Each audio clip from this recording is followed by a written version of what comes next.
У нас седьмой день праздника Песах. Седьмой и восьмой день праздника Песах. Седьмой день праздника Песах. Что произошло великое? Рассечение Красного моря. Сейчас вопрос. Сколько раз Бог рассекал Красное море? Мы с вами все знаем, что Бог рассек море один раз. В этот один раз он рассек на 12, чтобы все 12 колен прошли. Но это один раз считается. Говорят, Мидраш, нет, Бог рассек море дважды. Два раза в эту ночь, седьмого Песаха, море рассеклось. Два раза. Причем один раз ради всех 12 колен еврейского народа, а второй раз ради двух евреев только. Все море рассеклось ради двух евреев. Это был второй раз. Ради каких двух евреев было рассечено второй раз море? Датан и Авирам. Причем это не какие-то праведные евреи, простите. Помните, когда Моисей видит, как один еврей бьет другого? Ну, злодей, что ты делаешь? Это были Датан и Авирам. Помните, когда Моисей сказал евреям, не трогайте, в пятницу не собирайте манную? Но два еврея собрали, решили проверить Бога. Кто это были? Датан и Авирам. Помните, когда пошли евреи с Корохом? Кто это были? Датан и Авирам против Моисея.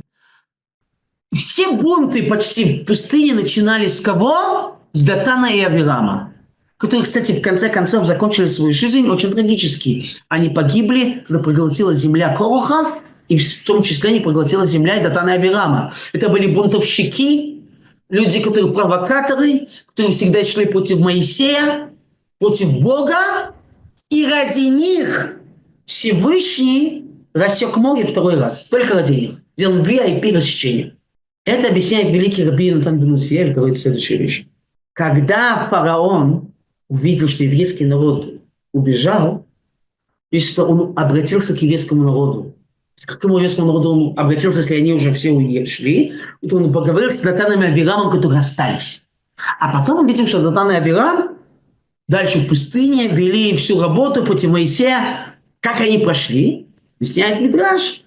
Бог рассек ради них. Они пошли с фараоном, за еврейским народом. Они даже не вышли вначале с еврейским народом, столько они были неверующие. А потом они вышли с фараоном за еврейским народом. Фараон погиб со всеми солдатами. И тогда Датан и Авираму Бог сделал VIP и рассек ему море. Какую заслугу Датан и Авирам Бог им рассек море? За счет чего? Благодаря чему? Кто знает? Благодаря чему Бог рассек море Датана и Авираму? Почему? VIP. Там было всему народу, всем 12 коленам, а тут Мидраш говорит так. Датан и Авирам, они были в Египте. Знаете, вот как вот у нас было в сравнении, но во время Гитлера были евреи Юденратен. Были евреи во время Египта, которые были надзирателями, надзорщиками над евреями. Полицаями, надзирателями. Датан и Авирам были надзирателями над евреями. И фараон дал им приказ бить евреев. Они отказались. И фараон за это их бил. Говорит Любавчик Рэбе следующие слова. Еврей, который готов быть набитым для того, чтобы другому человеку меньше били, ради него Бог рассечет все, что надо. Это, возможно, может быть, было даже единственная их заслуга за всю жизнь. Возможно, я не знаю. Но ради этого человека, понимаете, Бог с нами ведет себя, как мы ведем себя с другими. Ты готов себя рассечь ради другого? Бог ради тебя рассечет все. Ты не готов рассечь себя, не готов рассечь свое эго, свою гордыню? Не ожидай чудес. Все очень работает очень четко. И я не забуду историю в Израиле. Солдат израильской армии пришел в больницу больным людям, объявить им, что их сыновья погибли на войне. Это была очень тяжелая работа, что он это объявляет кому? Больным людям. И он заходит в палатку, где лежит больной еврей, это было, как видно, потому что полная деменция. И как только он увидел солдата с формой, он говорит: сынуля, мой родной и любимый, я ждал тебя. Наконец ты пришел. Вы понимаете, что этот солдат, который пришел ему объявить, что его сын погиб, он не мог этого уже сделать. Он ему отвечает: папочка, я тут, я с тобой. Какое счастье тебя видеть. Всю ночь этот солдат держал руку этому отцу, не отпускал. В эту ночь этот отец умер, умер. Но он держал 12 часов руку своего сына. Этот солдат рассек себя, чтобы этому еврею в его последние часы были спокойствие, были радость. Понимаете, дорогие друзья? Говорится, что когда Бог сотворил море, Бог сделал с морем тнай, условие. Море, я тебя создаю, как ты есть. С условием будет момент твоей жизни, момент в истории, когда еврейский народ будет проходить через тебя, ты должен рассечься. При солнце я тебя создаю, как ты есть, говорит Всевышний. Но будет момент в твоей жизни, когда ты должен будешь что? Остановиться, когда будет война Йошуа бен Нуна. И солнце остановилось.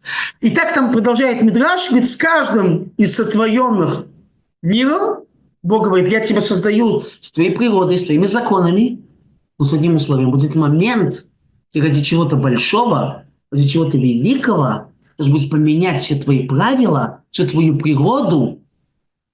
И тогда заканчивает Мидраш, и тогда Бог подходит к человеку и говорит ему: я тебя создаю таким, как ты есть, но с одним условием. Своими качествами, своими страхами, своими. То будет момент в жизни, когда ты ради другого человека рассечешь себя, поменяешь свою натуру, свои дурные привычки ради другого человека. И тогда, только тогда ты станешь самим собой. Ты раскроешь себя поистине. Понимаете, это очень красивый мидраш, это мощнейший мидраш. И, кстати говоря, когда море рассеклось в 7-ю ночь праздника Песах. Когда оно рассеклось? Только когда еврейский народ подошел к морю с чем? С костями Иосифа. Пока кости Иосифа не подошли к морю, море говорило: ради кого я буду рассекаться? Ради этих людей, кто не готовы сами себя рассечь? Они идолопоклонники. Почему ради этих идолопоклонников я должен себя каким-то образом рассекать? Ради кого мне тут рассекать, говорит море? Но когда море увидело кости Иосифа, море моментально рассеклось. Потому что Иосиф рассек себя дважды в жизни. Когда Иосиф себя рассек дважды?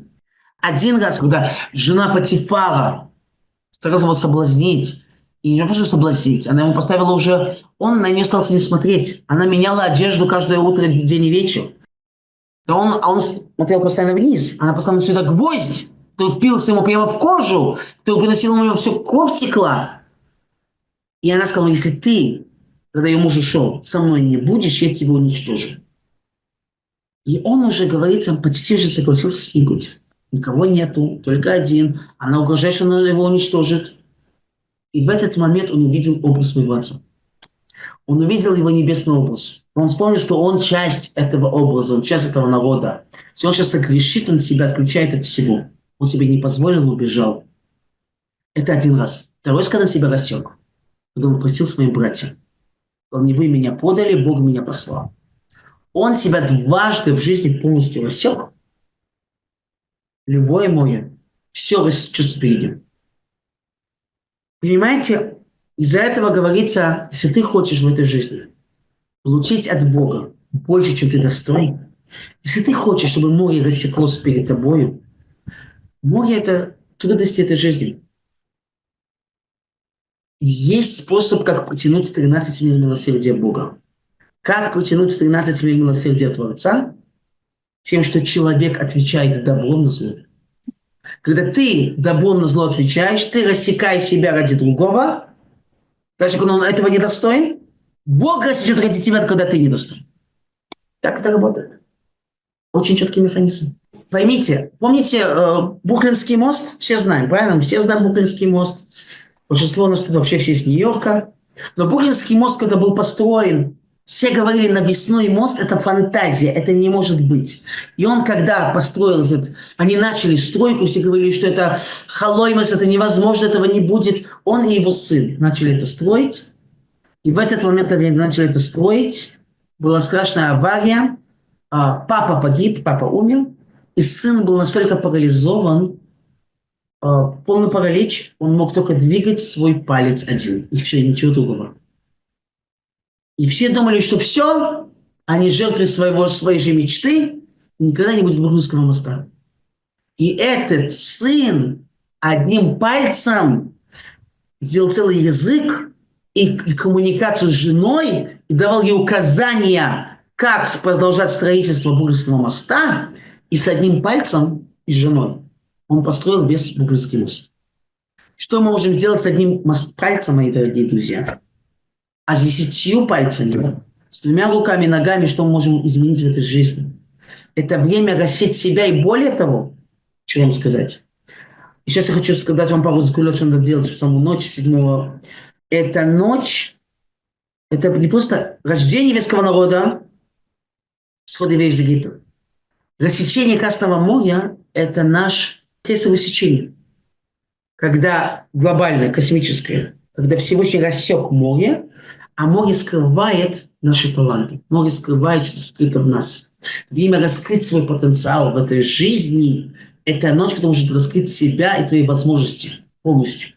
Это ночь, когда мы можем от Бога в эту ночь, если мы превзойдем себя и будем отдавать добро на зло других, и превзойдем свое эго, свою гордыню, Бог нам раскроет все каналы на свете. И эта ночь очень важная ночь. Мы стараемся не спать. И мы делаем медитации, мы делаем молитвы особенные. В Израиле ходят на море. Я хочу сказать пару вещей, которые мы можем делать в эту ночь. Смотрите. Эта ночь говорит псалмы, во-первых. Эта ночь говорит псалмы. Особенно после 12 ночи. То есть 12:40 плюс-минус, вот это время 12:40 до 4 утра, кому интересно, это время рассечения Красного моря. Вот это время, которое самое как бы великое. Так что вот в это время, где-то в районе 12 ночи, мы говорим псалмы. Особенно говорят, пишется, ну, то, что там было Раби Нахман говорил, да, если типа наклали, там 16-й псалом, 32-й псалом, 41-й, 42-й, 59-й, 77-й, 90, 105, 137, 150. И в общем говорят потом все псалмы от 73 до 90 псалма. 73 псалма до 90. И потом мы берем книгу Дворим и читаем 31 главу книги Дворим, 32 главу книги Дворим и 33 главу книги Дворим. Плюс к этому мы берем 119 главу в псалмах и читаем по буквам своего имени все предложения по своему имени, чтобы раскрыть свой канал в эту ночь. Тем, кому нужна вторая половинка, читают еще в эту ночь 7 главу из книги Бамидбар. 7 главу из книги Бамидбар. А тем, кому нужна парноса, заработок, если тут еще кому-то нужно, я шучу, то тогда 16 глава книги Шмот. Это Аман, это глава Амани, Аман небесном. 16 глава из книги Шмот. Но это главное. Но это время, когда мы молимся Творцу. И это время, когда сила упования, видим, как это море рассекается. Помните, когда он говорил, чем больше человек вспоминает, он притягивает то, что он вспоминает. Он размножает то, что он вспоминает. Мы должны видеть, как мы ходим через это Красное море. Как Бог нам рассекает это море. Так как Бог нам рассекает это море, Бог создает все это жизнь нашу каждую секунду. Он рассечет все наши проблемы, все наши трудности. Как это прямо сейчас происходит. Как мы уже благодарим Бога. Как мы радуемся, как мы Ему благодарим. И как мы рассекаем себя, и мы меняем себя. И видите этот же результат. Из-за этого, и тут я прихожу к следующему моменту, у хасидов всегда Бааль Шем Тов Великий установил, что вот на 8-й день праздника Песах за границей, а в Израиле на 7-й, мы делаем особенную трапезу Машеха. Мы пьем опять 4 бокала вина и едим отцу, но мы уже видим, как Машех вышел. То есть мы уже полное избавление называется. Вы видите уже финальную трапезу Машеха, что делается уже на 8-й день. Очень важно сказать молитву Искр для наших поднятия душ наших родных и близких. Когда мы делаем эту молитву, мы даем цдаку, пожертвование для продолжения их миссии. Почему мы делаем цдаку? Потому что Якова вину ловит, Якова вину не умер. А как это он не умер? Если его дети продолжают его жизнь, он живой. И продолжать его жизнь, когда продолжают добрые деяния благодаря ему, когда мы делаем цдаку, пожертвование для поднятия души этого человека, то мы продолжаем добрые деяния ради него. Тогда считается, что он это продолжает, и он это делает. И его жизнь продолжается. И происходит поднятие его души. Мы становимся как бы его руками и ногами. Когда мы даем цдаку, считается, что он это сделал, его душа поднимается все выше и выше. Именно в этот праздник, высочайший праздник еврейского народа, делается эта молитва Искр. И я напоминаю, те, кому не смогут быть в синагоге, тяжело, или в любом случае можете сделать donation для поднятия души ваших родных и близких на нашу организацию, послать мне на e-mail имена. Причем мне нужно так, мне нужно имя родных, которые уже умерли, и имя их мамы. Потому что во время Искра, когда мы говорим обычно Кадиш, мы говорим имя папы, а на Искра мы говорим имя мамы. Мне нужно имя мамы умершего человека и его имя. Желательно, если есть еврейское, естественно. Если нет, то говорите то имя, которое использовали. То есть вы мне посылаете это на email, я сейчас его выставлю сюда. А donation, как всегда, в заслугу ваших родных и близких для поднятия их души. И вы это посылаете на наши 4 линка, как всегда. Credit Card, PayPal, Venmo или Zelle. Только напишите, что это Искр, для поднятия кого вы это делаете. Я выставляю сюда наши линки. Я только добавлю, что добавок к этим псалмам еще у нас есть из книги Дворим. Я просто напомню. Из книги Дворим мы читаем ночью 31 главу, 32 и 33 книги Дворим. И читаем, а кому нужно Зукиют, кому нужна вторая половинка, 7 глава книги Бамидбар, кому нужно заработок, 16 глава книги Шмот. Те, кто делают чистки, которые я вам давал, и все, кто знают эти чистки, то мы шаббат 5-ю часть не делаем, потому что мы не делаем сожаления, но всю остальную часть, кроме 5-й, вы можете делать без проблем.